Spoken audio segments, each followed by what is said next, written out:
Good morning, my fellow FINEX members and guests. Welcome to the Ayala-FINEX Finance Summit entitled Reimagining the Future, Leading Through the Unknown. This webinar is brought to you by FINEX Professional Development Committee in partnership with Ayala Corporation. Now on its fifth year, the Ayala-FINEX Finance Summit is designed to bring together finance practitioners, business executives, and thought leaders for a discussion on the latest management concepts and business trends to provide CFOs and those aspiring to move on to broader operating roles with the tools to deal with the diverse and evolving needs expected of them. More importantly, it hopes to provide an opportunity for our members to gain insights from successful CEOs and CFOs on how best to deal with the emerging challenges and opportunities that come with their responsibilities.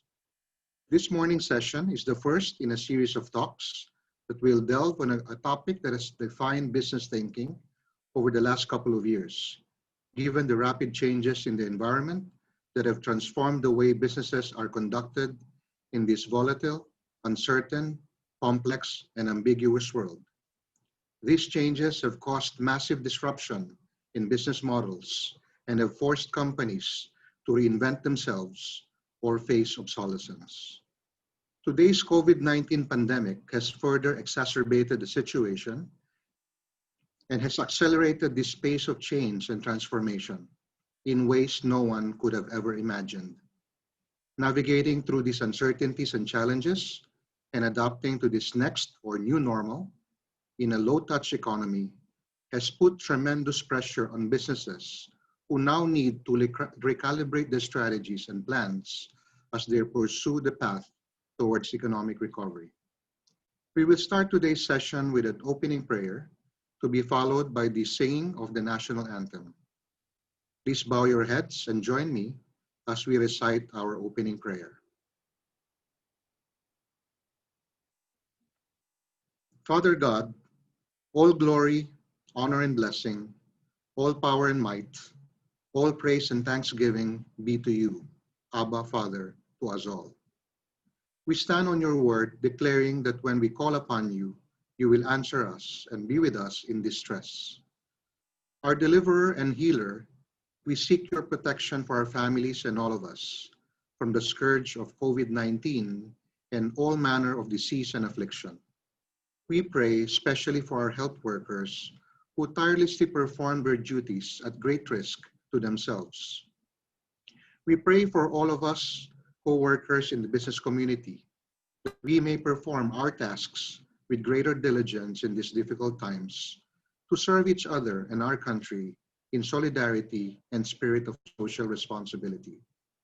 We pray for all those in authority in government and the private sector that they may have all wisdom, competence, and strength to lead us and serve through this period of crisis with special attention to our poor and disadvantaged brethren who are struggling to survive. We pray for reconciliation and peace among all Filipinos as we come to better realize our oneness as people in good times and bad, as a common thread unites us. So in an acknowledgement of our dependence on you and in obedience, we approach you, Father God, humble ourselves and pray, seek your presence and turn from our evil ways, that you may listen from heaven, forgive our sins, and revive our land. In the loving name of your Son, Jesus, we pray. Amen.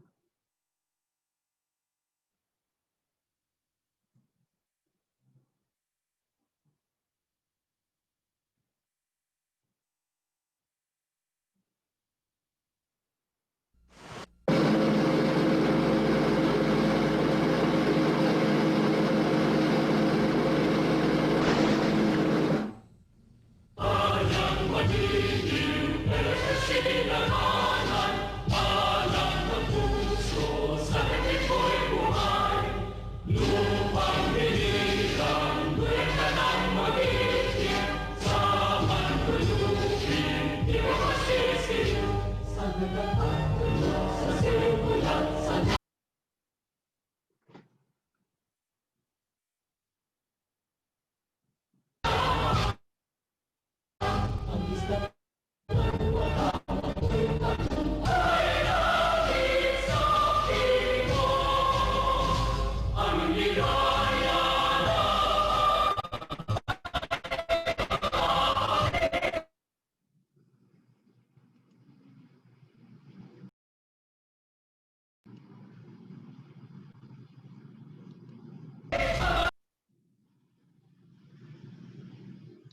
Thank you.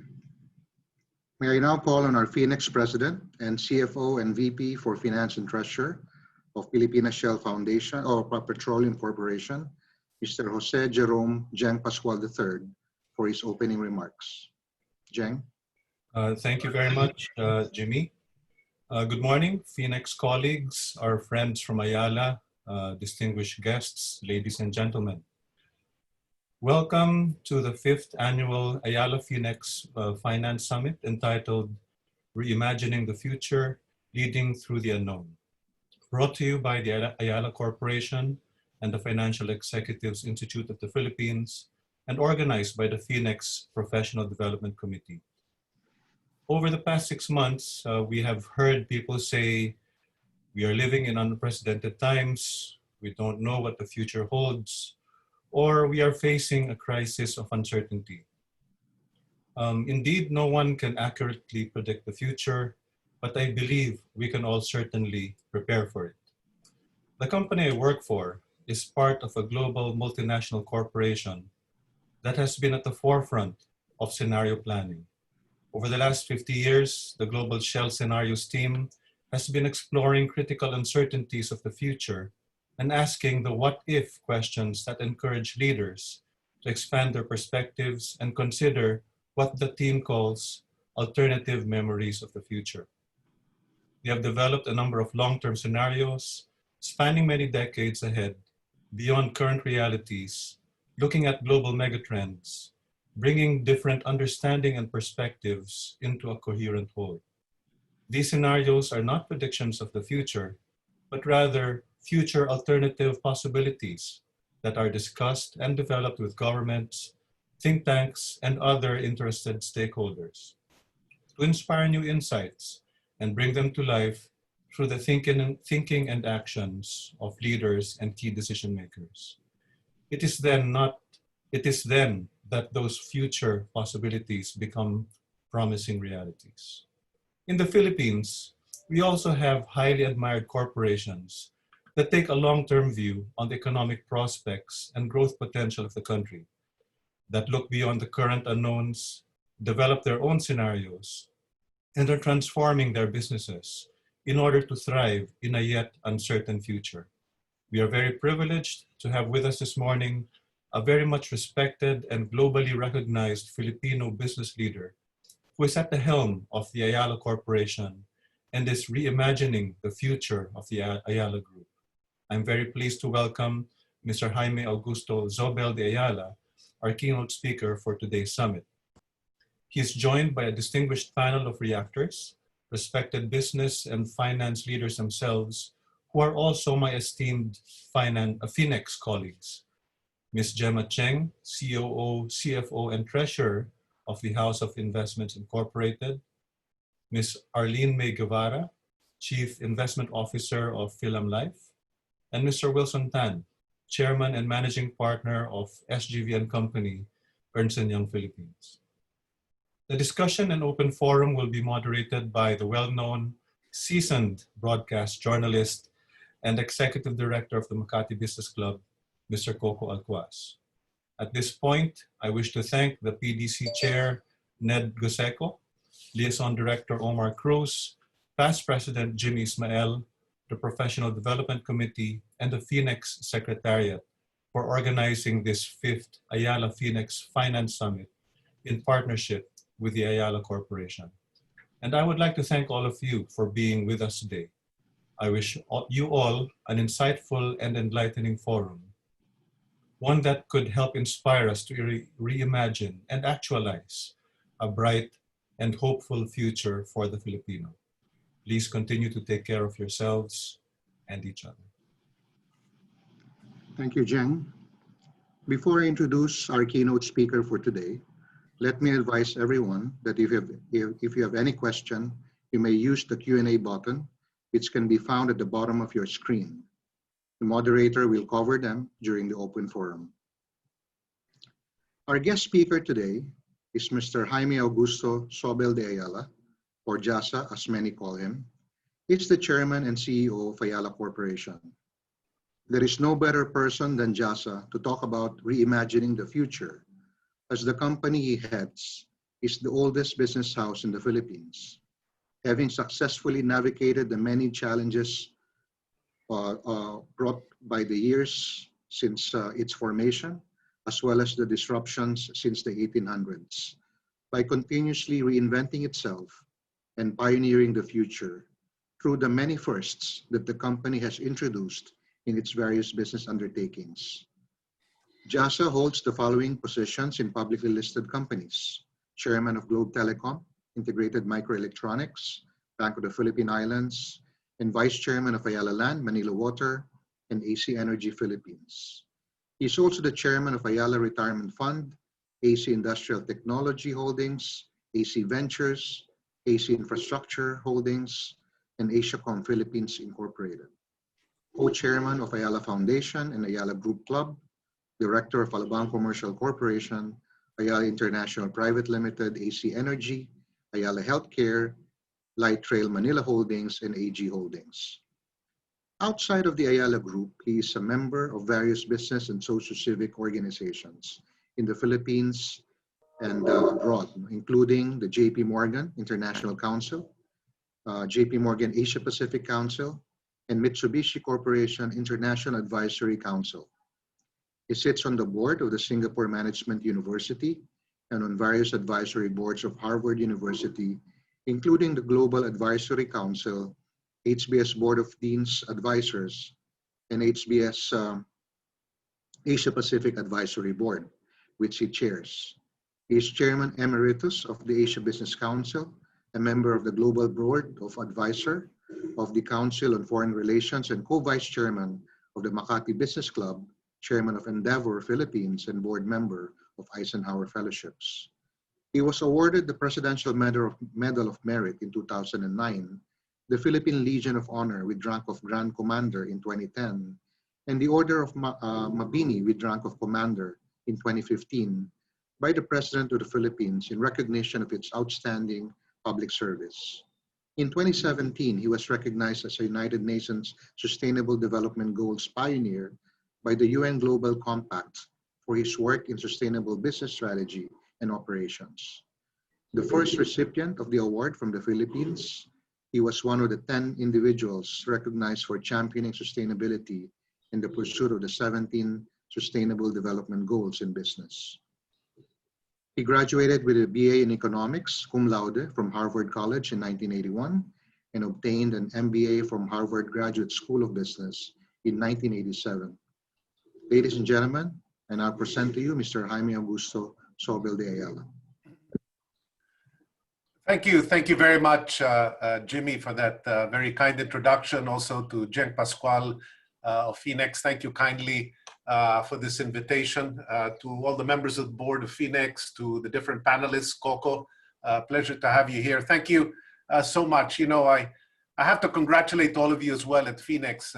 You know, I'm being a little bit more self-reflective during this COVID crisis, and I'll be hitting my 40th year in Ayala next year, 2021. And when I look back, FINEX, I think, was one of the first institutions I joined in the early years as I began to rise in the company. And I have to say that a lot has to be said about FINEX's evolution, its constant reinvention of itself, its relevance, I guess, to the financial community and for the values that it has stood for. I guess over these years, we find ourselves at MBC aligned always with FINEX's view of the world. And I just want to congratulate the whole team also at FINEX for that everything, I guess, that you have done to keep the institution alive and keep it relevant to our country and its needs. Thank you again for this invitation. Delighted to be a part of it. I think this whole idea of reimagining the future and leading through the unknown is just so relevant at a time like this. I mean, this pandemic in many ways took us partly by surprise, and then has really extended far longer than I guess many of us expected. And so many things are changing all at the same time. Consumer attitudes, behavioral patterns are beginning to shift, and what we thought were just first touch points actually are becoming, you know, hardened new behavioral patterns in everything that's taking place. It's really an unprecedented time. I don't think we've seen anything like this. And once upon a time, we were used to events that would affect us nationally, but the rest of the world was continuing the way it did. And here we are with the whole world facing a similar predicament, with a massive shift, I guess, in the way businesses are run, the way revenues are earned, and a massive disruption, I guess, in the way we all do things. So very, very uncertain. And of course, with that uncertainty comes a much higher level of fear and anxiety over having to deal with all of this. So to a certain extent, I think as one begins to chart a path at a time like this, one takes some inspiration, I guess, from the past, from people who were faced with uncharted territories and looked for the kind of guideposts that they sought to. I'm currently reading a book by Simon Winchester, a British historian, and the one I'm reading right now is about the people who charted paths across the United States in the mid-1800s. Lewis and Clark, who first opened up a route through the middle of the United States from the East Coast to the West, and then the railroads that started to get built in the mid-1800s crossing the USA. And they had to deal with massive uncertainty. They didn't know what route to take. There were no maps at the time. They had to deal with a lot of indigenous tribes, American Indians, as they walked through. They had to deal with problems, both technical in nature, social in nature, and weather patterns. And in many ways, what we face now is not dissimilar. We have to deal with the unknown in a way that is unprecedented. But I do believe that there are ways of marking a step rather than be driven by fear. One can pay close attention to signals and signs that help you lead a company at a time like this, and hopefully result in stability and steady growth while making, I guess, a meaningful impact at a time like this. To a certain extent, over the last few months, stakeholder centricity has been paramount for the Ayala Group. We've been investigating many clues and conducting comprehensive empirical and anecdotal information. We're trying to get as many data points as possible at a time like this to make the right decision and not leave it all to gut feel. And in parallel, we've harnessed the data that we've started to gather to lay the foundations for this reimagining and this transformation. So we're using data more intelligently, I like to think, than we've ever done before. And we're looking at indicators, both anecdotal, real, scientific, to start mapping out, I guess, a picture of this changing environment, and then hopefully chart a path within it that makes sense and that is scientifically sound. I guess this data-informed and discovery-driven reimagination really started as the country was nearing the end of its enhanced community quarantine last May. And we began to change, the way we worked, rather than just stick to the way we did things before. We compressed our usual 5-year planning process that was due to start this year in favor of a shorter horizon, far shorter, in fact. 2 months after lifting the quarantine, we focused on that period to stabilize our companies, and extended this planning period to 6 months to prepare ourselves for transformation as we move towards a pre-vaccine, post-COVID future. And to a certain extent, this whole stakeholder centricity, this discovery-driven approach to planning, I think is just absolutely critical in any attempt to reimagine the future. Deeply embedded in this framework, I'll break it up into 3 areas which I believe reimagination is greatly needed, especially, I guess, at this time. First, and the key point is we need to rethink how we reach our consumers. The way we did things in the past perhaps will no longer be relevant in the near future and in the longer future. Second, I do believe we need to redesign our employees' working arrangements and how we operate our companies. We've been used to doing things in the same way for quite a period of time now. I think those standards, that way of behaving, that way of interacting, that way of working will no longer be as relevant in the future. And finally, number 3, and I'll go through each of these a little bit more in detail, I think we need to revisit our commitment as a private sector group to the broader community that surrounds us. So maybe let's just go through these 3 areas and give some examples from our experiences within the Ayala Group. Hopefully, it kind of reignites thoughts on your front. I think this is a time where sharing is massively useful to all of us. We learn from each other. We see how we're all tackling problems within the Ayala Group itself, among our peer executives. We find time, or we try to find time as much as we can to keep sharing as to how we're all adjusting. And a lot of it is from taking these touch points across different industries and seeing how we can adjust to, I guess, bringing those pain points down in our social setting, in our business setting, and this opportunity to reinvent ourselves. If one looks at it that way, this becomes an exciting exercise rather than a painful one, and one full of uncertainty. So maybe just going through those 3 points. The first one, rethinking how we reach our customers. I guess this whole pandemic, I think it's no secret, has accelerated the shift towards digital technologies. Anyone not looking to digitize, I guess, their industry and the companies that they work in is going to be the loser.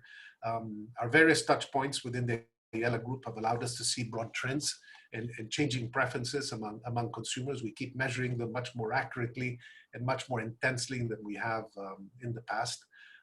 Many of our customers have steadily migrated and gotten used to more digital ways of transacting, buying products, and accessing services. And this shift, as one big example, has really been very prevalent in financial services, in e-commerce, and in healthcare. I mean, these are just touch points, but to give you some statistics, for financial services, the pandemic has been a major inflection point for digital adoption. 81%, for example, of BPI's transactions, Bank of the Philippine Islands, are now done online, on online channels from about 71% before the quarantine. Transaction volume via the BPI app also grew by 118%, while platform enrollments increased by 125. People are moving in big ways to these digital platforms. To a certain extent, on the GCash side, this is the telco side, total users doubled over the quarantine period, and transaction volume also doubled in June this year alone, just compared to pre-quarantine levels. We also have e-commerce investments in our portfolio. One of them, Zalora, which you all probably are aware of, has seen transaction volumes exceeding pre-quarantine levels already at this stage. And as we move towards expanding Zalora's goods and services, we just rode with it and used the platform to start bringing other products and services to ride on it as people turn more and more to e-commerce as an option. For Ayala Malls, my goodness, that's a brick and mortar center of activity. We've recently launched ANA, our Ayala Malls Neighborhood Assistant, as our way of adjusting and keeping the malls relevant at a time like this. And of course, we're also providing marketing support to our mall merchants, but also trying to adjust to this changing environment. So a traditional bricks and mortars environment, and we're doing everything we can to start getting it to bridge, I guess, into this e-commerce environment. We've also seen a similar digital shift in healthcare. It's an area that we've been putting capital into for some time now, and my goodness, the changes there are also quite significant. Very recently, AC Health, our healthcare arm, and Globe's 917 Ventures, an arm of Globe Telecom, where they're trying to reinvent new industries, I guess, that touch the telco landscape, have come together and created an integrated telemedicine platform, for example. During its pilot phase in May, Health Now was able to match about 11,000 consultation requests with an active pool of doctors. And the Health Now app is now currently available in both Android and app. And it's trying to bridge that gap for people to be able to access advice and eventually medicines and on-demand consultations online rather than having to physically go to a location. So these are some of the areas where we're also trying to adjust some of the services that we currently have and turn them onto the online space to make them more inclusive in certain ways and more relevant, I guess, to the needs of clients at this time. So in many ways, the pandemic, while a negative issue in and of itself, has opened up new possibilities that both consumers and companies may not have previously realized are possible. And it's also widening the scope of the customer world that they can interact with.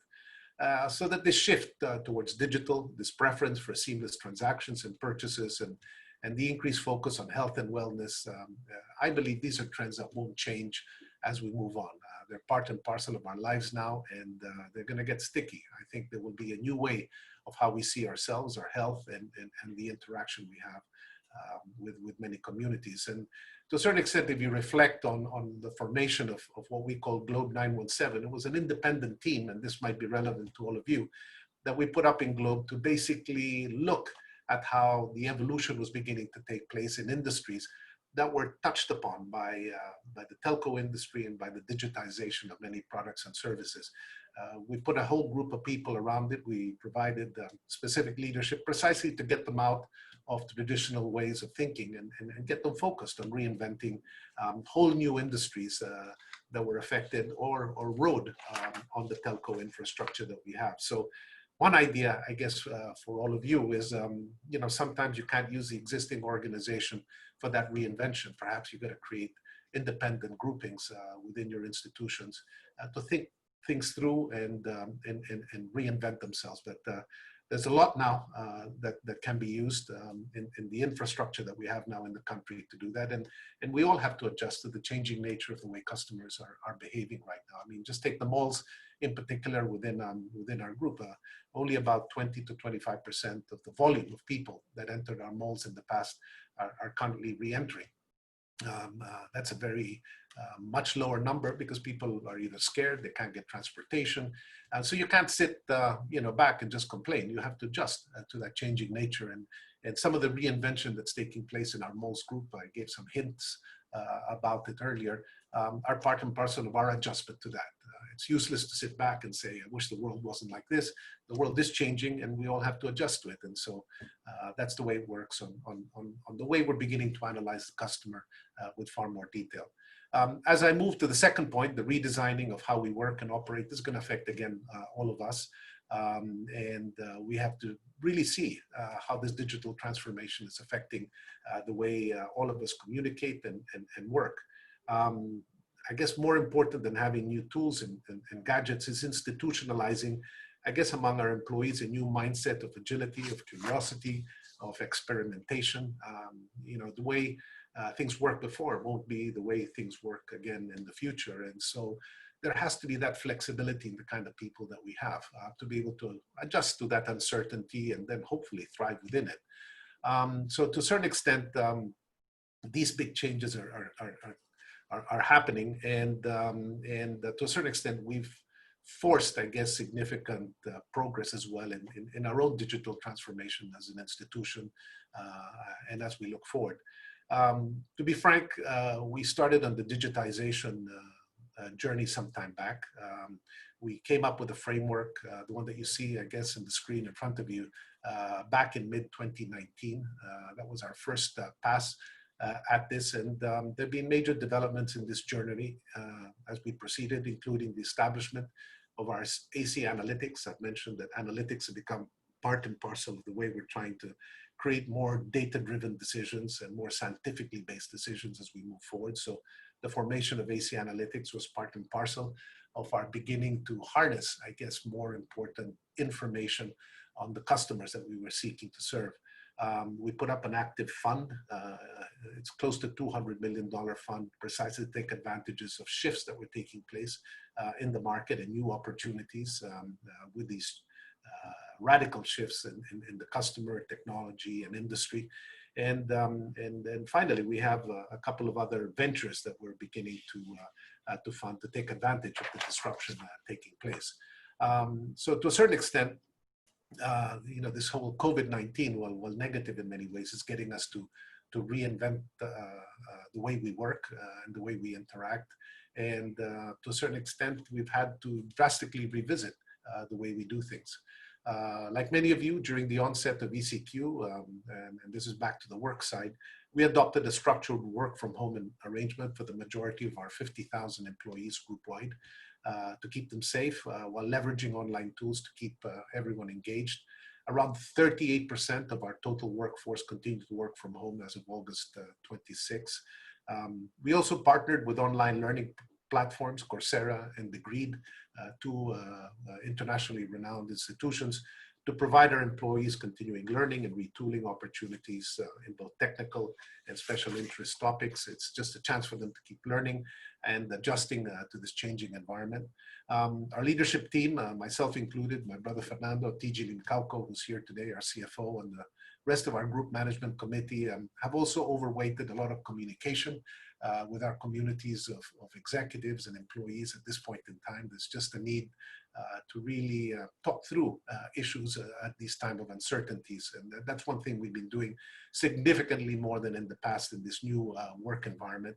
And to a certain extent throughout this large scale experiment of utilizing alternative working arrangements, we realized that that actually work flexibility does not necessarily mean a huge drop in productivity. At first, we didn't know how it would move, but to a certain extent, and I think Jimmy Ismail was saying it earlier, it's made us, many of us, much more productive in certain ways and maybe less productive in others. But I think there've been many pluses that have come out of this new way of I guess, reimagining the purpose of the office and how it will shape the future of work. Of course, the ancillary results from that, even as you well know, we're a major real estate player in the country, and it's making us really rethink how our offices will work, the role of office spaces, and this changing nature for people wanting to live in the suburbs in areas that are environmentally more pollution-free as a way of working. And the sales, I guess,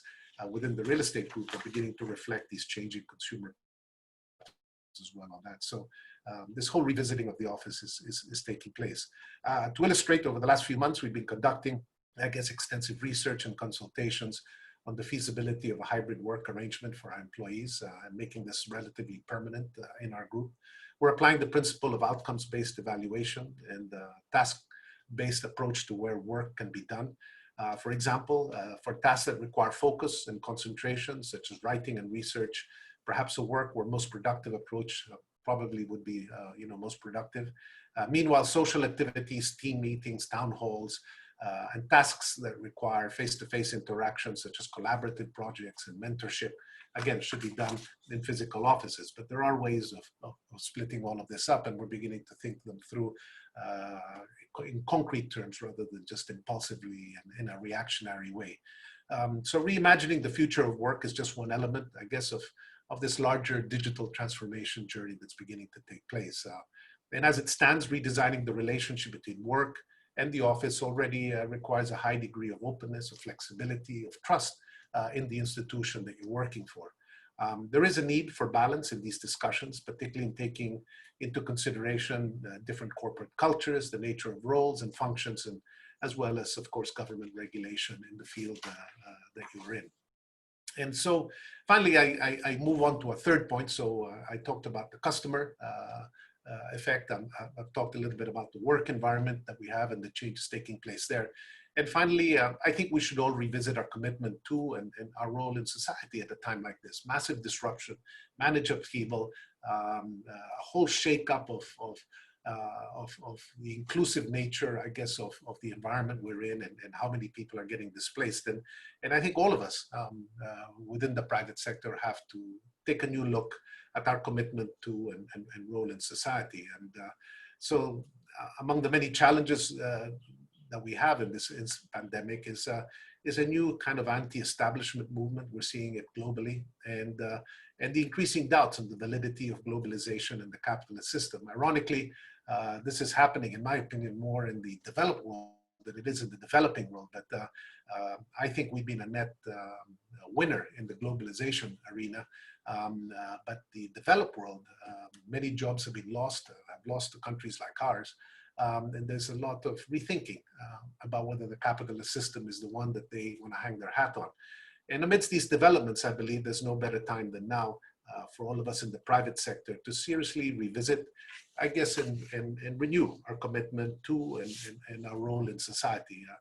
This wasn't always the case in the past, but I believe it is a great opportunity for us to see whether our role should be more engaged than it has been defined in the past.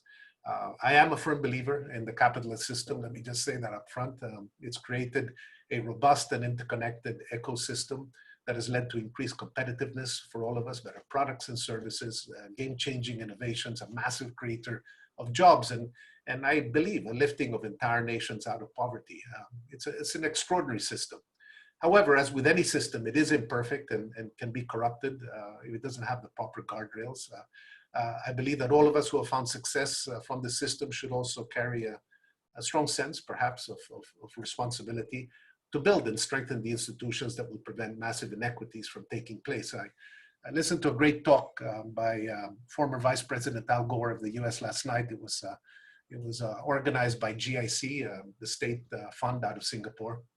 And he made an interesting comment. He said, you know, a lot of us measure the success, I guess, of our countries by GNP. And GNP as a measure was really developed by an economist, a Nobel Prize winning economist in the 30s called Kuznets.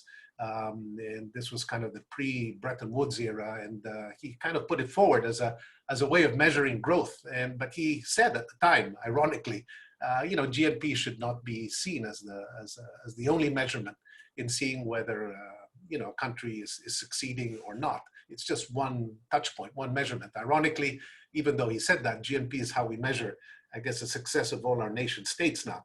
I guess Al Gore was putting a proposition on the table. He said maybe we should redefine the measurements of how we look at ourselves and see our success. Is GNP the only measurement? And should there be other measurements that take into account quality of life and the general contribution to the well-being, I guess, of our citizens, rather than just this strict output that can result, that doesn't measure to a certain extent pollution and inequities and many other factors that come. So GNP in and of itself might not be there. And it is maybe a major reason why all of us in the Ayala Group, and a lot of it led by TG Lincauco, have really grabbed onto sustainability measurements as our way of redefining our social contract, I guess, with the greater community. I don't want to dwell on it too much, but I guess this need to broaden our definition of our stakeholder community, the people we're responsible for, particularly looking at segments that are beyond our shareholders and immediate customers, I think is an imperative for all of us at this time, particularly at a time of massive disruption like the one we have now. It's only when we expand our horizons to include broader stakeholder communities around us that we can maintain our organization's relevance and create genuine and sustainable value for all, and of course keep trust alive in our institutions. We don't have to go very far to see this principle come to life. Over the past few months, we've seen broad-based and stakeholder-centric approaches generate meaningful impact with great speed. I don't want to dwell on them too much, but we've seen our engagement purposely expand beyond our traditional constituencies. Just a couple of examples, through AC Health's leadership, we pulled our resources together group-wide to convert Qualimed Hospital in Valley into a COVID-19 testing and treatment facility for our employees and give them a safe space in case all the hospitals started to close down, where they could be taken care of at a time like this. As a group of companies, we decided this was one way of supporting our ecosystem on the health side.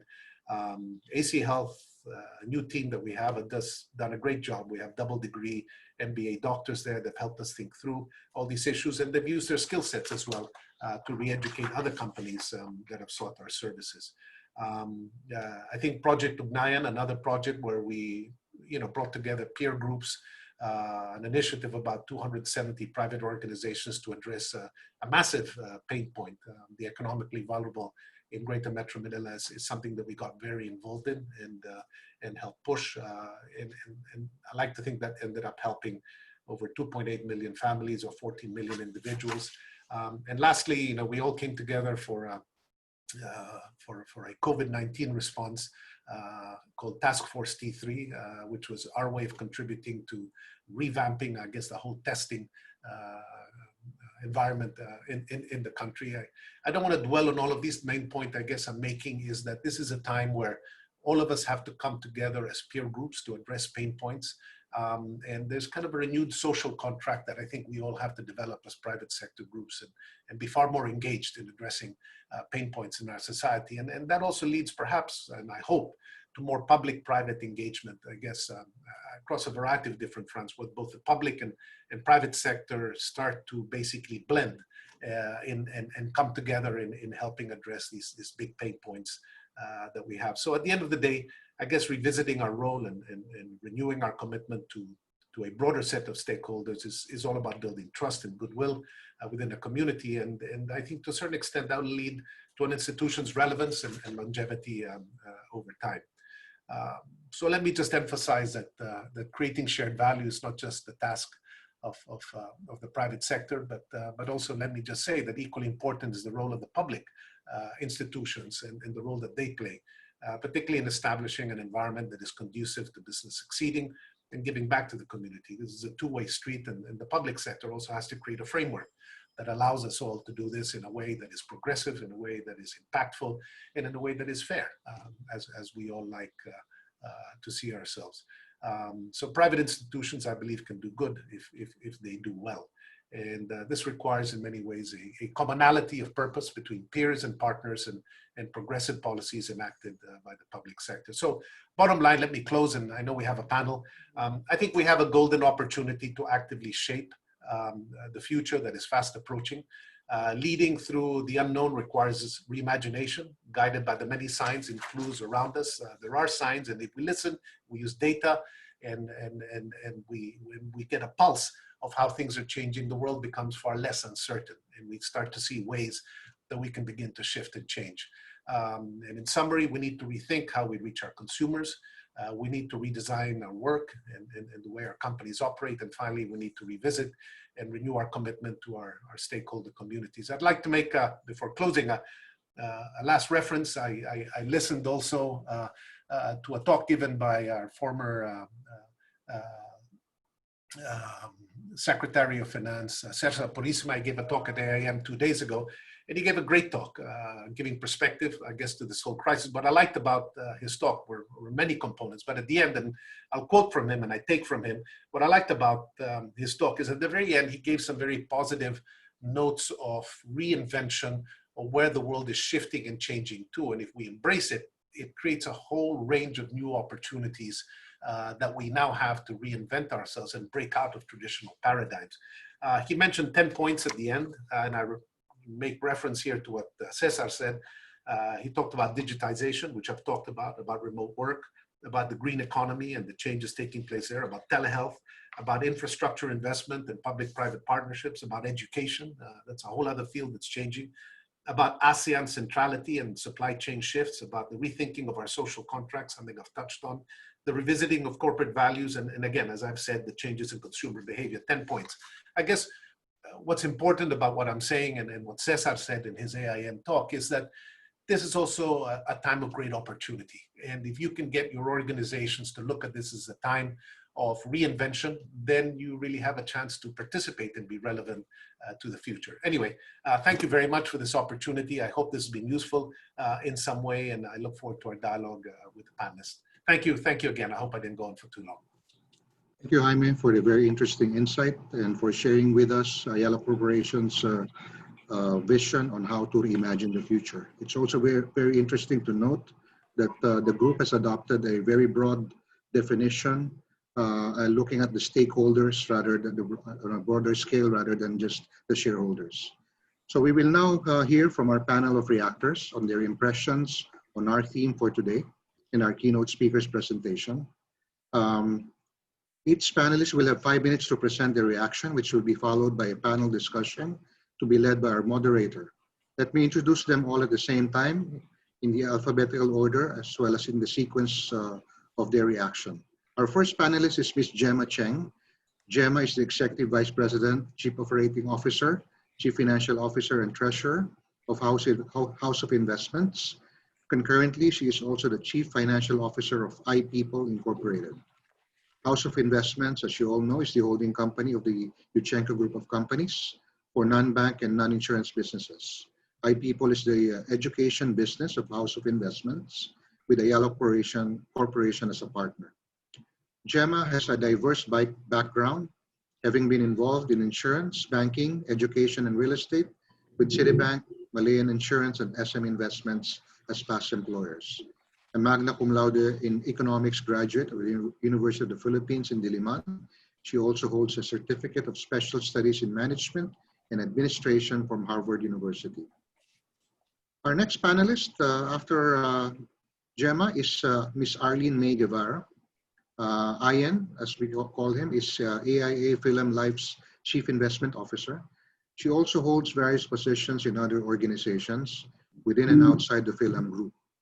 Prior to joining Film Life, she was Deputy Director of the Treasury Department of the Bangko Sentral ng Pilipinas, where she spent 14 years in central banking, focusing on reserves management. Ian earned her BS degree in Applied Mathematics, magna cum laude, from the University of the Philippines in Los Baños as an NSDB scholar. She also completed all the academic units for Masteral Studies in Economics from the De La Salle University. She likewise obtained a Master of Policy Science degree from the Graduate Institute of Policy Science in Saitama, Japan, under a Monbushu scholarship. She currently sits in the board of FINEX and is an active member of the Management Association of the Philippines and the Fund Managers Association of the Philippines. Our last panelist is Mr. Wilson Tan. Wilson is the chairman and country managing partner of SGV & Company.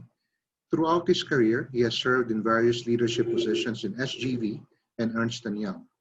He has extensive experience in financial audits of large companies and is a recognized authority in international financial reporting standards. He is the chairman of the Philippine Interpretations Committee, which assists the Financial Reporting Standards Council of the Philippines in enhancing financial reporting standards in the country. Wilson is an active member of FINEX, MAP, Makati Business Club, and Philippine Institute of Certified Public Accountants, where he received the Outstanding CPA in Public Practice Award in 2009 and a Special Achievement in International Professional Involvement in 2012. A graduate of the University of the East in Manila with a BS degree in Business Administration, summa cum laude, Winston placed 12th in the 1987 CPA Board examinations. He later obtained his MBA from the International Institute for Management Development in Switzerland. He also attended the Pacific Rim Bankers Program, Foster School of Business, University of Washington. To moderate this session, may I introduce Mr. Coco Alcoas. Coco is the Executive Director of the Makati Business Club, and prior to joining MBC, he was Bureau Chief at Bloomberg News, Business News Head, and Anchor at ABS-CBN News Channel, and contributor at Rappler. Let us now hear from our first reactor, Ms. Cheng. Good morning. Can everybody? Okay. COVID-19 has actually made a profound shift in our lives. Today is our new normal, right? We're attending the Ayala-FINEX Finance Summit virtually via Zoom instead of in the ballroom of a hotel. In fact, for most of us, we work from home. Our children study from home. We eat, sleep, and Zoom. The pandemic has accelerated the digitization of services as suddenly we don't want to touch papers and we avoid crowds. Our Mapua schools introduced blended learning a couple of years ago. We had fully online classes during what we called a digital day when typhoons and floods would prevent students from going to class. We also had digital days when there were transport strikes or other city activities that would prevent students from going to school. We also offered fully online class options to students who wanted to avoid the rush hour. So when the government declared a lockdown last March, classes in all Mapua schools continued. The digital days simply became digital days with an S. Digital transformation accelerated. But I don't want you to think that it was like that for all of our schools. Our other schools, APEC, National Teachers College, and the University of Nueva Cáceres, which catered to the affordable student segment, had to rethink how we would reach our students. That meant we needed to hurdle basic patterns such as connectivity challenges, the lack of gadgets, or even simply their ability to pay tuition. And most of all, underlying all of this, we had to teach our teachers how to teach online or offline. The pandemic may have changed people's mindsets and habits, but we still need to understand what our consumers want. In our case, what our students want. Last April, we listened to our students when a Malayan When a Malayan school, the Malayan Colleges Laguna, declared um, about 2 or 3 weeks of no school to give the students a respite from the daily online class. The pressures of classwork, we found that the students felt that the daily pressure of day-to-day online classes was too much. And in addition, last May, to prepare for the new school year, we commissioned a coping study on parents and students to gauge how attitudes towards education and schooling are changing, as well as to assess reception towards flexible learning. Our journey doesn't end here. Every day is a work in progress. The future of education is still evolving. Education is not just about academics, and we recognize that and acknowledge the need to redesign our school programs and school activities.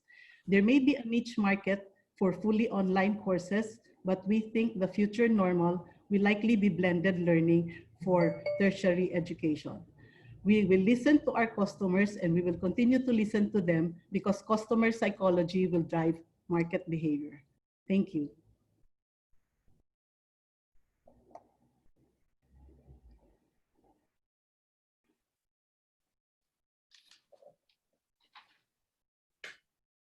Our next panelist is Ayan Guevara from Film Life. Ayan. Hi, thank you, Coco, and good morning to everyone. I hope you're able to hear me well. So I would like to posit my reaction in the form of sharing, how our organization is also doing this reimagination of our future in the areas that were mentioned by Jaza earlier. So first and foremost, I think we have to remember, in whatever industry we are, that the purpose for our being shouldn't be lost on everyone. And in our case, being in the life insurance industry, our mission really, or our purpose, and this is, I'm speaking for the whole of AIA, which is our parent company, it is really to promote healthier, longer, and better lives. And in the Philippine case, in Film Life in particular, we really have this mission of really having a policy in the home of every Filipino, but because we see this as a race against risk. Considering the very, very low level of protection and coverage that we are seeing in our population, it's very important that we really do that. And this is really, and that's why we say it's really a race against risk. Now, in terms of the areas that were mentioned by Jazz earlier, in terms of reimagination, first, on rethinking on how we reach our customers. In our particular case, we're really talking about the products or the offerings that we have. And it's very important that we really be relevant to our customers. So it's really going to be covering the whole gamut of products in the entire life cycle. And we shouldn't really just be talking about death or giving benefits when somebody dies, but really giving those benefits while they're alive. And so health and wellness are very, very important components of our industry. And that's why we have our core program of Vitality, which addresses that. So protection, savings, retirement, these are the areas of our products that we are able to give to our customers. And distribution is also something that's very important as we rethink the way we do things.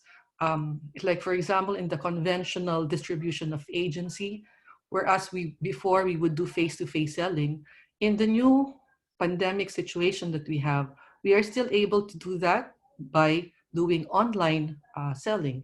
And selling online will not just be pure online, but also virtual.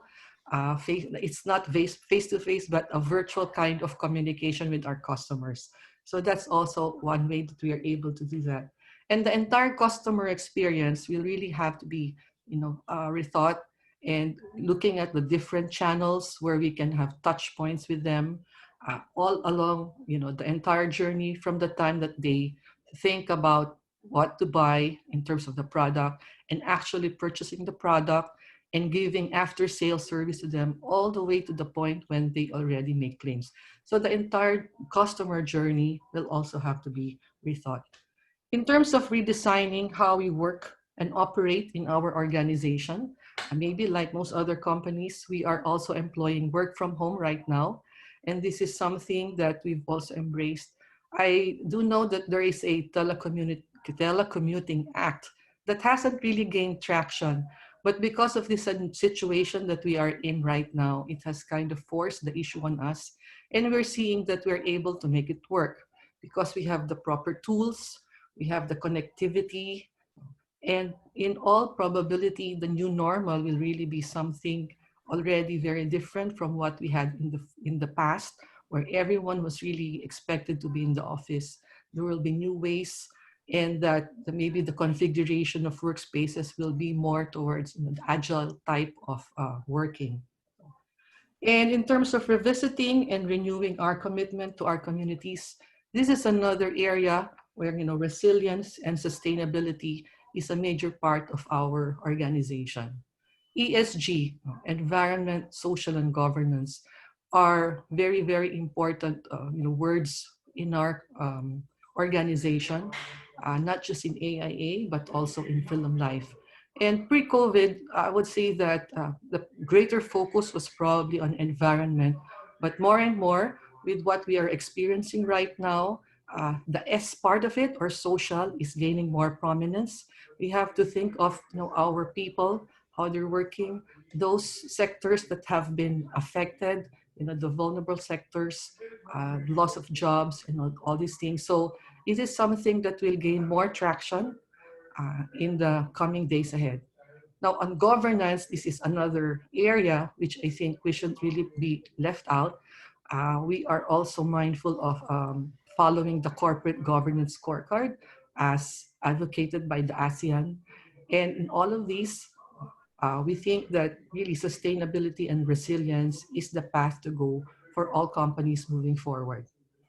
So all of these are enabled by the greater use of technology, going the digital transformation, and also using data analytics to give us more insights on our customers, as well as help us make informed decisions.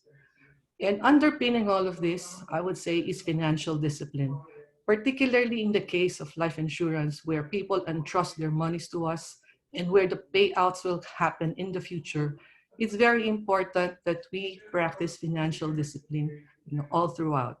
And within this kind of discipline, it's also the thing that will allow us to make the proper investments, be it in tools or in technology and in people.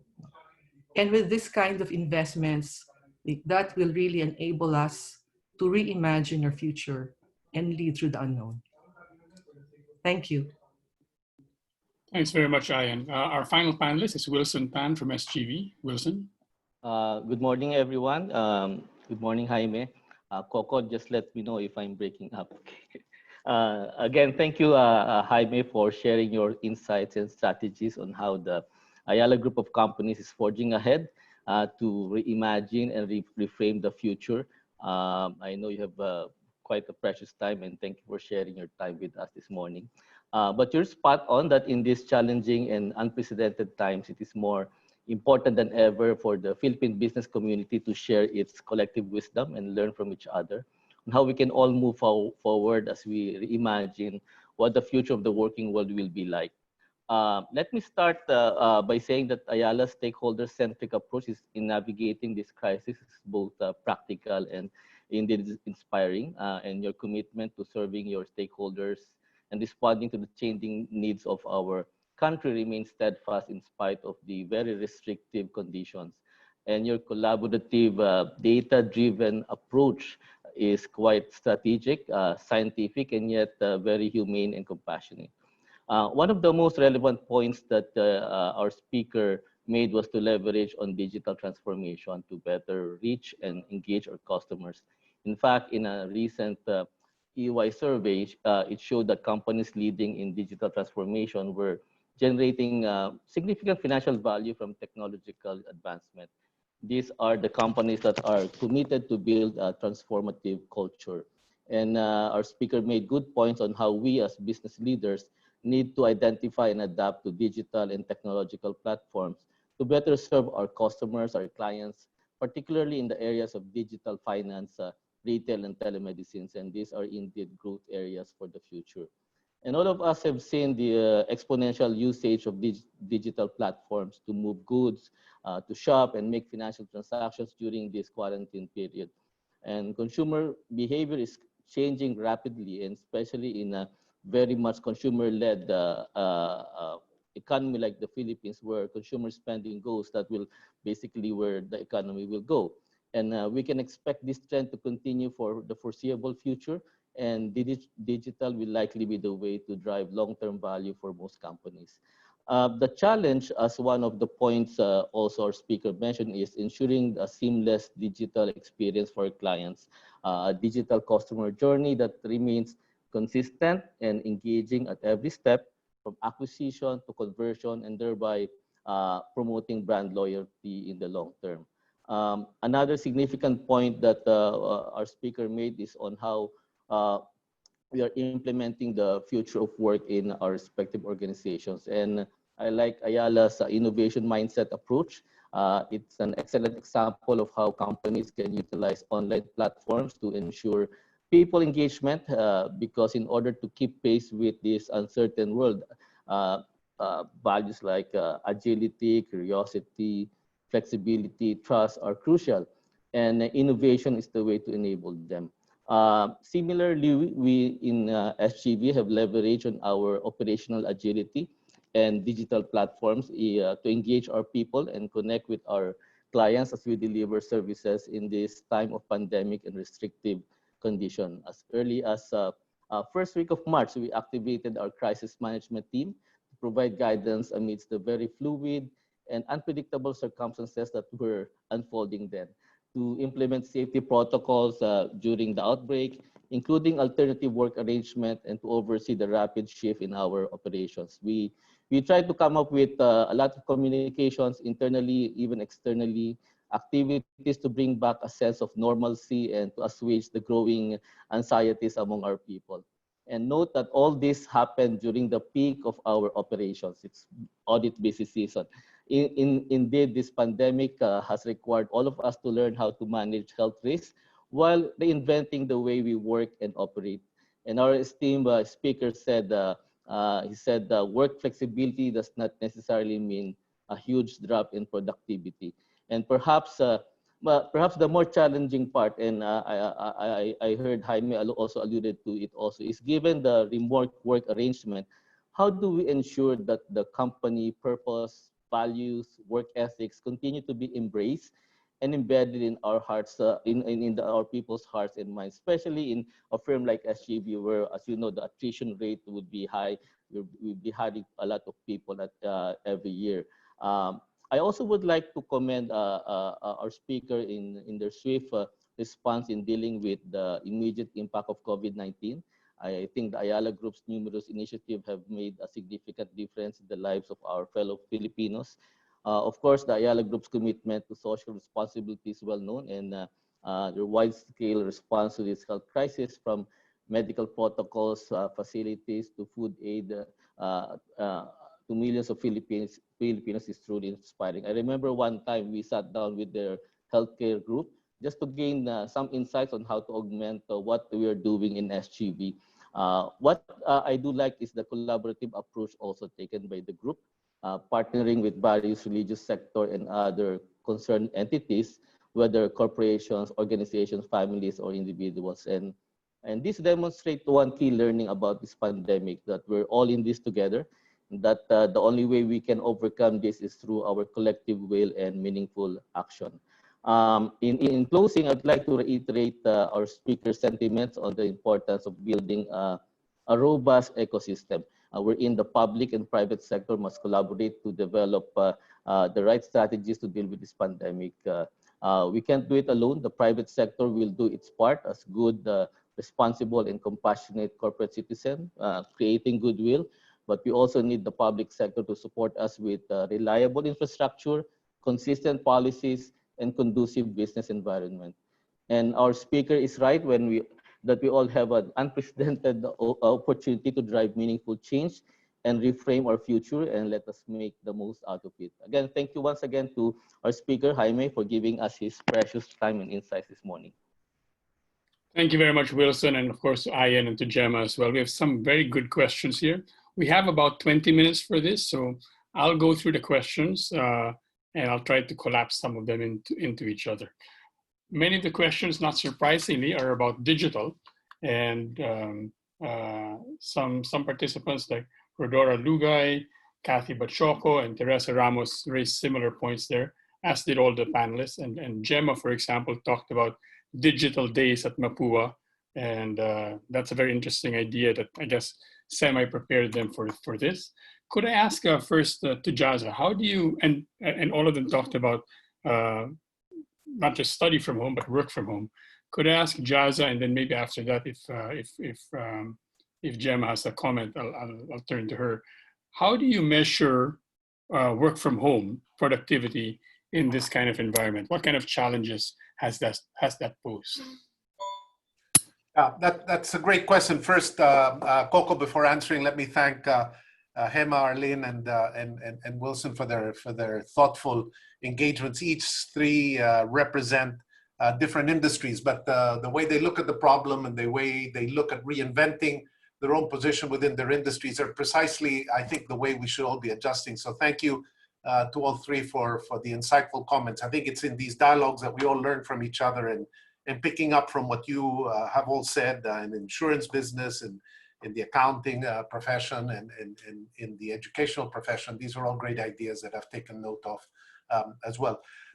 Productivity, that's a very interesting comment, Coco. Actually, my first kind of internal mandate to myself is not to put too much focus on productivity in a moment of great adjustment. I internally, I argued this out more informally with our executive team. Let's not look for perfection at a time like this. This is a time of massive upheaval and great readjustment on people's part. I think productivity should not be, and this is just a very subjective point of view, should not be the key focus at this point in time. I mean, it's too much shift, too much change, and productivity will come at a later stage. But more, I think, important right now is this ability to adjust, to change, and to do it in a healthy way where we are all in a mentally good place. If we add to that an element of productivity right now, particularly with the kind of tensions people must be going through, both at the personal level and at a professional level, I think we might be asking too much from people. So I'll be frank, I have not been pushing the whole idea of productivity. I've been pushing more a desire to see flexibility and adjustment and learning and to a certain extent, a willingness to adjust. Productivity, I think, will come later, and there'll be elements that will also be lost, Coco. I mean, I'm a great believer in human interaction. It's always a pleasure to see you, Coco, at a personal level rather than on screen. And while the screen, as Jaime Ismail said before we started, has given us an opportunity to do so much more in the day, I think we're all human beings that live off cues from people and personal interaction. I gain so much when I'm in a grouping of people and have a chance to dialogue with them. And I learn so much from the combustion and catalytic quality of a team approach. That'll be lost. So productivity has not been high on my list, but intuitively and anecdotally, you can see that time is being used perhaps more productively at a time like this. But I think it's only that way, Coco, because we all kind of know each other to a certain extent already. The teams we're working with are people we already know. I worry a little bit more about the people who we're meeting for the first time. A cold call, a new business interaction, young employees in the organization who you still haven't had a chance to interact with. It's going to be a harder level of trust to be built there. But going back to productivity, I think from a time point of view, it's the only way you can really measure it right now. But productivity in the end is all about results and how we achieve results. And I think it's a little bit early in the game to measure that. But I have to say, I'm not giving that a high priority right now.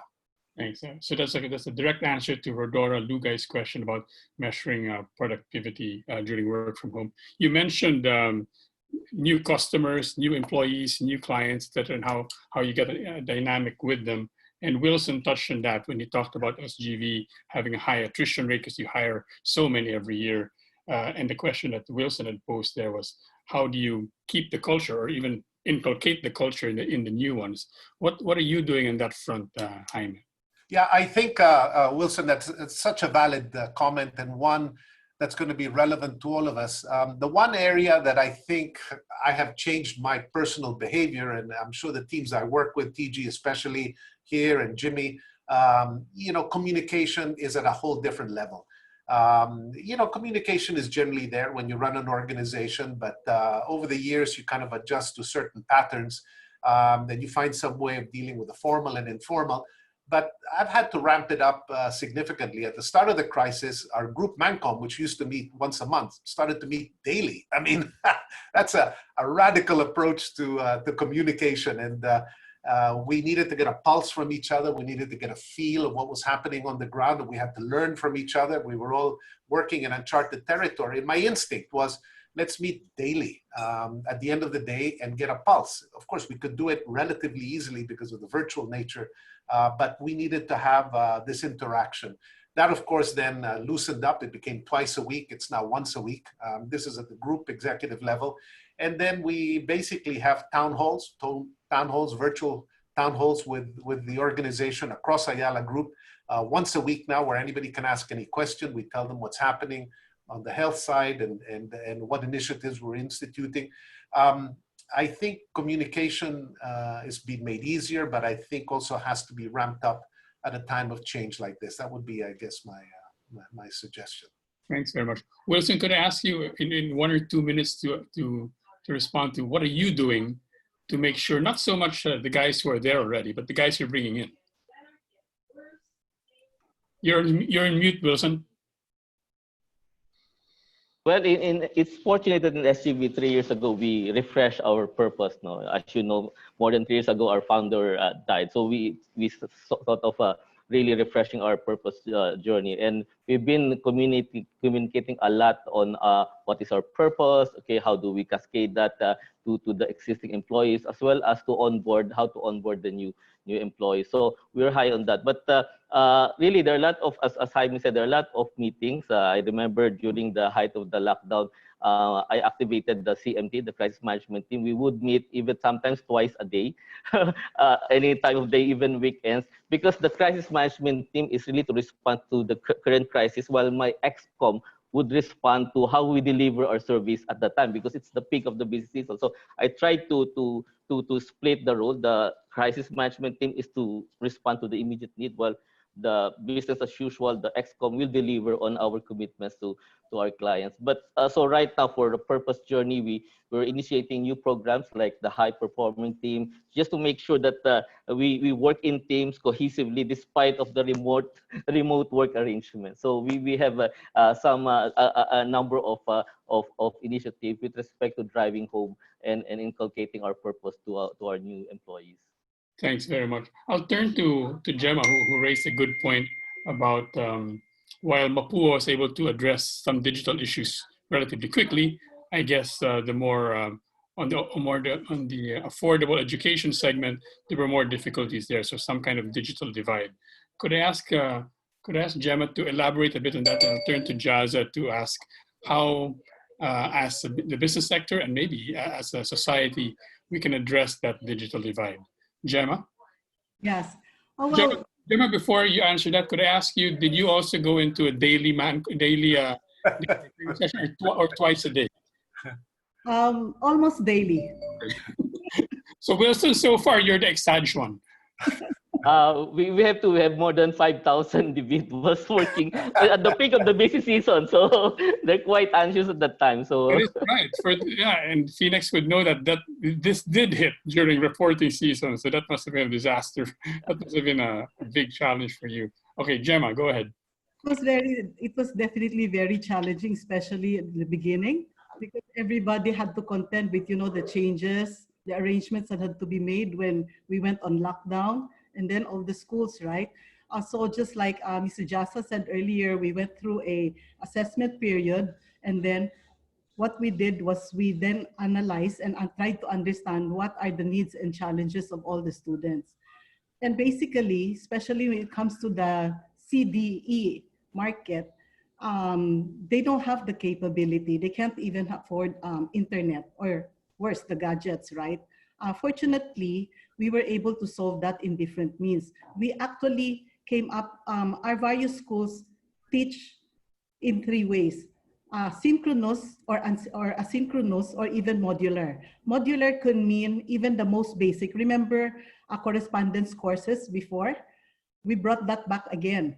NTC, for example, provided students the option of coming to school and picking up their schoolwork for those who don't want the hassle of having it couriered to them, or the problem of having it emailed to them.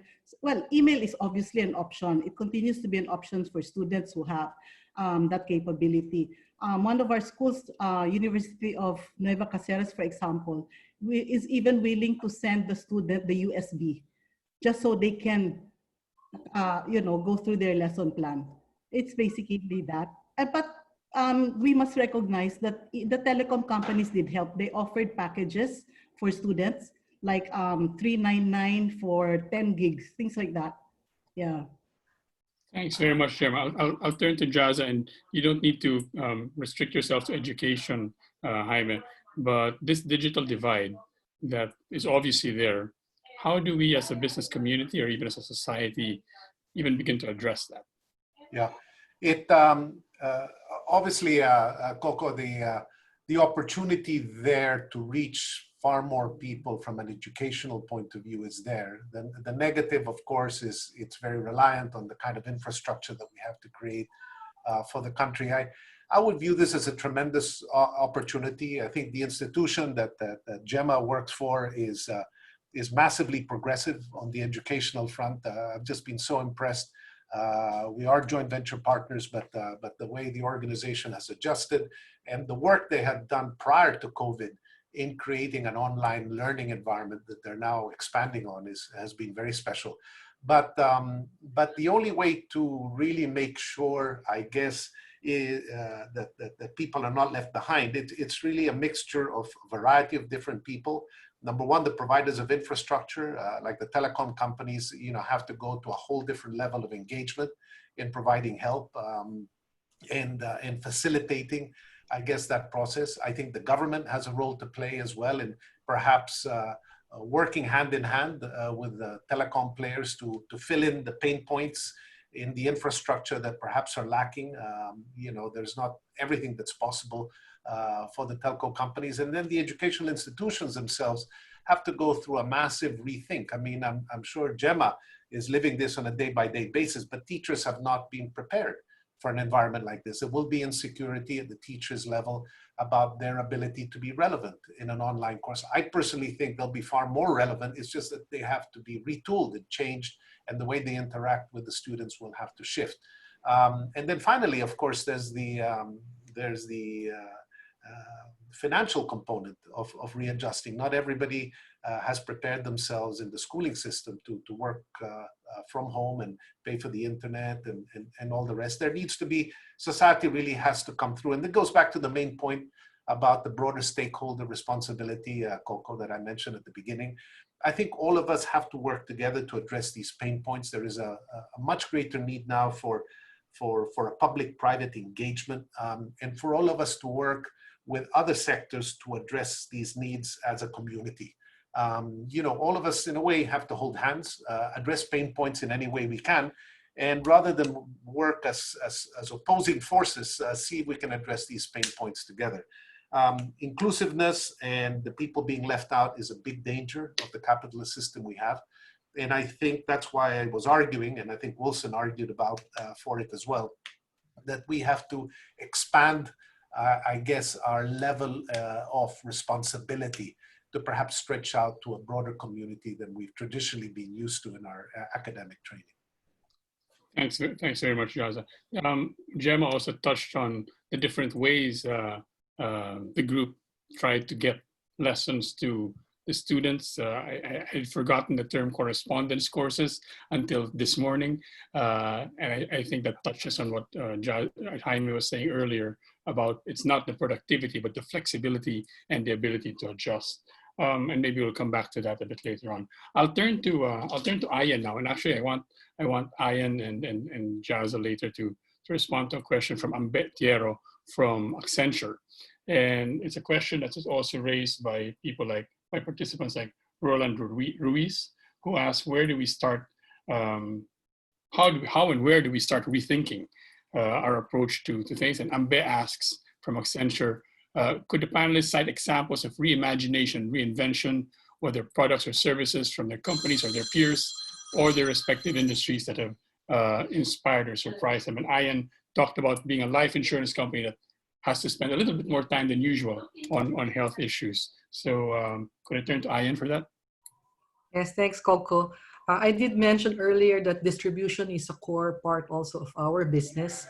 And while we do have different channels, we have agency, we have bank assurance, but to cite a particular example on the agency side, we know that face-to-face selling is something that's very important because giving financial advice, getting really with customers and finding out their needs is something that is really done best face-to-face. And during this pandemic situation, what we've done is do virtual selling. So they may not be face-to-face, but they see each other on the screen like what we're doing right now. So I think that's one way of doing the reimagination. But also on the side of recruitment, because that we are looking for financial advisors. That's a continuous journey.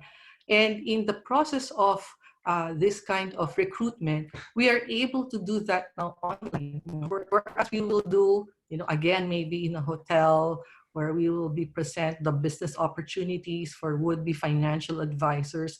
Now we can do that via Zoom. And we are seeing a lot more participants in that kind of business opportunity program.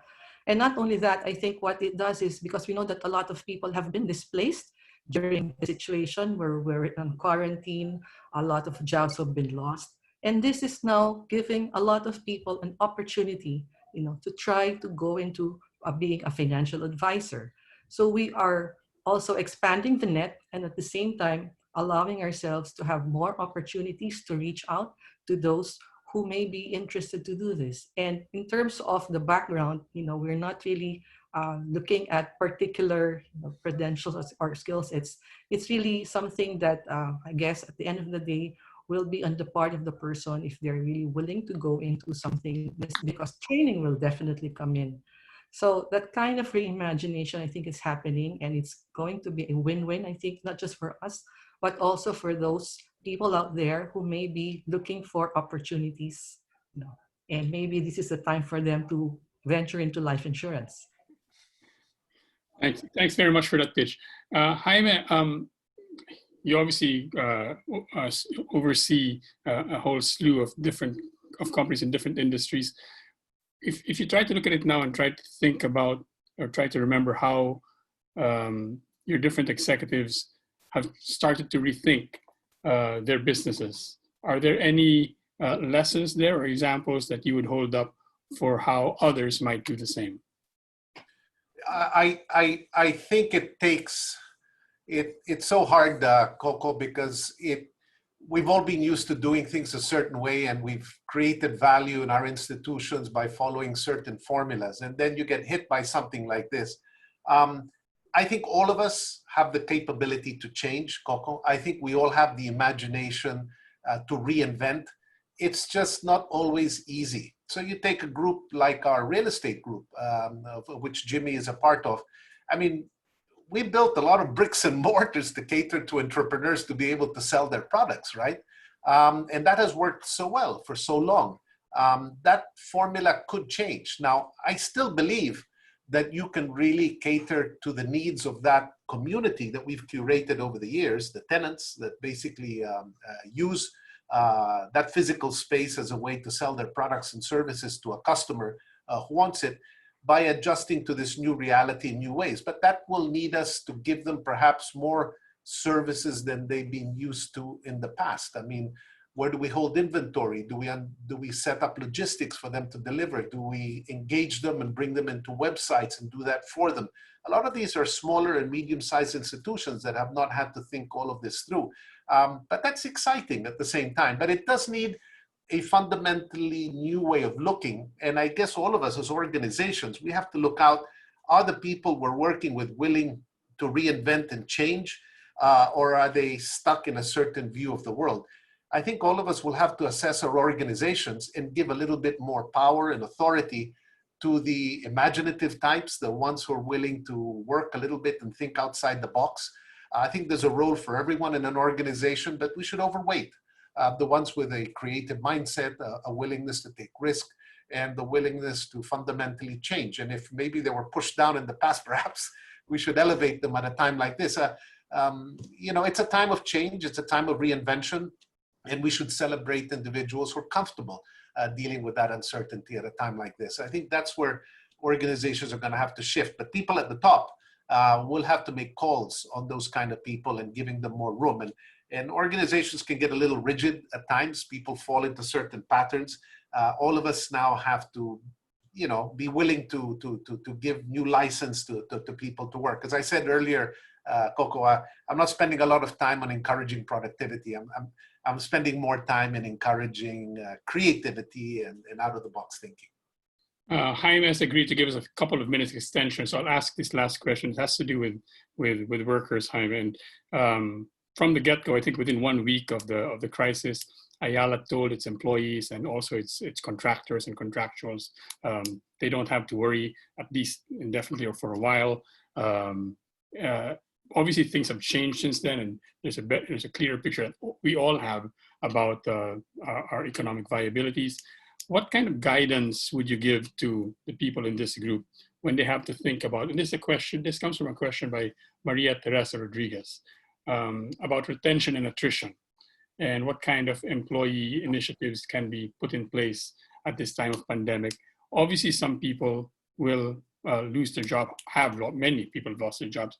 What kind of guidance could you give to executives when CEOs like you have to think about that kind of a question? What a difficult question, Coco, and I don't think there's... Sorry. No, that's okay. I don't think there's a clear-cut response. Our instinct as an institution was basically to create as much leeway as we possibly could to make sure that people's safety financially and health-wise was something they didn't have to worry about. However, you cannot go on forever. If you're in a business where revenues have come down, say, to zero, and you need an institution to survive, you may have no choice but to create some form of change or shift. We're lucky that we're a big enough group, Coco, where we have tried to create a mechanism to shift people from one area to another. And I think that is a possibility.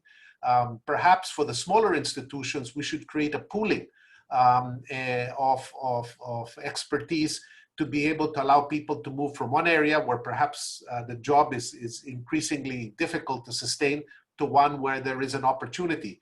As a grouping of companies, we're able to do that through our HR community.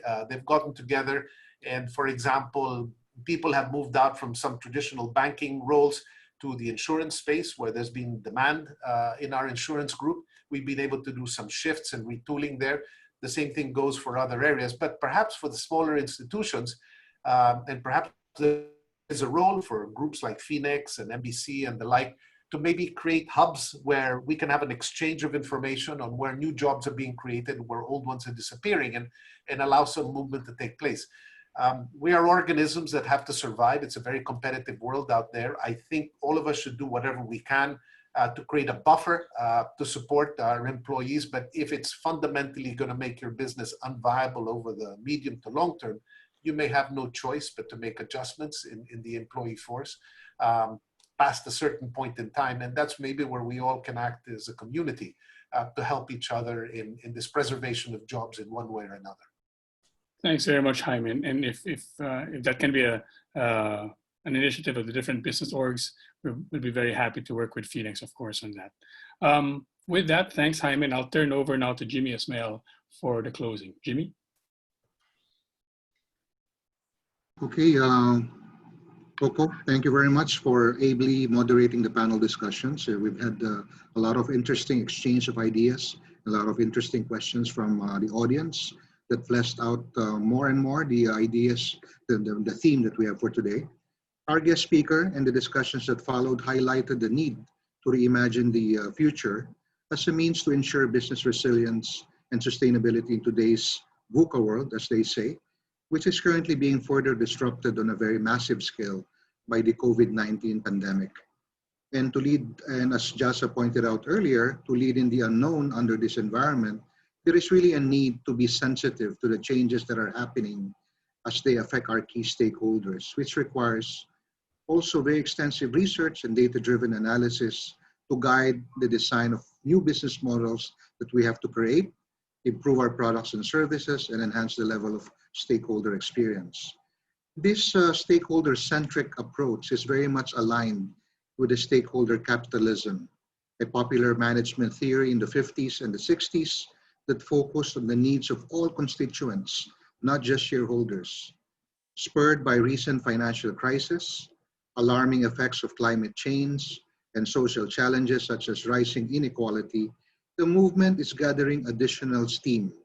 In fact, the World Economic Forum itself apparently updated its Davos manifesto for the first time since 1973 to more clearly state that businesses must be stewards of the environment, uphold human rights throughout their global supply chains, and pursue sustainable shareholder returns that don't sacrifice the future for the present. Using this model and mindset, our speaker highlighted three areas in need of reimagination. And that's rethinking how we reach our customers, the customer-centric approach, making sure that we provide or address their needs at all touch points, redesigning how we work and operate our companies, basically looking at the other elements within our other stakeholders, our supply chain, our shareholders, our employees, on how we can reimagine the way we do things and adjust to the current environment. And thirdly, revisiting and renewing our commitment to and role in society, basically looking at the broader community that we influence, that each and every decision that we make effectively has a greater impact on. And by focusing on these areas, I believe we will have the opportunity to reshape the future and take advantage of opportunities to create more value for our stakeholders and allow us to ride the growth that will be brought about by these dynamic forces and changes happening before us. So ladies and gentlemen, again, that ends our first session of our 2020 Ayala-FINEX Finance Summit. We hope you find the discussions insightful and useful, and we will keep you posted on the schedule of the second and third sessions of this 2020 summit. And at this point, I would like to thank our keynote speaker, Jaime, our panelists, Gemma, Ian, and Wilson, and our moderator, of course, Coco, for sharing with us their time and wisdom on our theme for today's summit. I would also like to thank the Ayala-FINEX Summit Committee and the Professional Development Committee of FINEX for putting this summit together, and our partner business organizations who have helped us promote this webinar to their members. And most of all, I would like to extend our heartfelt thanks to our summit sponsor and partner, Ayala Corporation, for continuing the support and for its commitment to promote the advancement of the finance profession. Thank you all for joining us this morning. Keep safe and be healthy. Thank you. Thank you, everybody.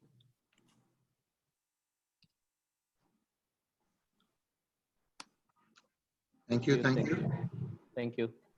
Thank you, Jimmy. Thank you, Jeng. Thanks, Coco, again. Thanks, Jen, Ian, and Gemma, and of Thank course, you. Wilson and Thank you. Jaime. Jaime. Thank you very much, everyone. Thank you. Thank you. Thank you. Thank you, Jaime. Thank you, Ned. Thank you. Thank you. Thank you, Ned, for running this meeting. Thank you. Thanks, TG. Thank you. Thanks, Cole. Thanks, teacher. Bye. TG. Thank you, TG. Bye, everyone. Bye. Bye-bye. Jimmy, Yeah. the guy's name is Alun Evans. The fellow, Alan Evans. Alun. He's Alun Evans. foreigner. Anyway, he said that you were the one who got him to look at the new building. I don't remember him, but maybe yes, I might have. Bucky, you're doing too much leasing now. Thanks, everybody. Thank you. Thank Thanks you. Thanks a everyone lot, again. Coco. Thank you. Thank you. Thank Okay, you, Jimmy. bye-bye. Bye. Bye. Thanks to everyone. Thank Thanks. you. Salamat din, Ayan. Nice to meet you guys. Till the next. Till the next. Yes. Thank Thank you. you.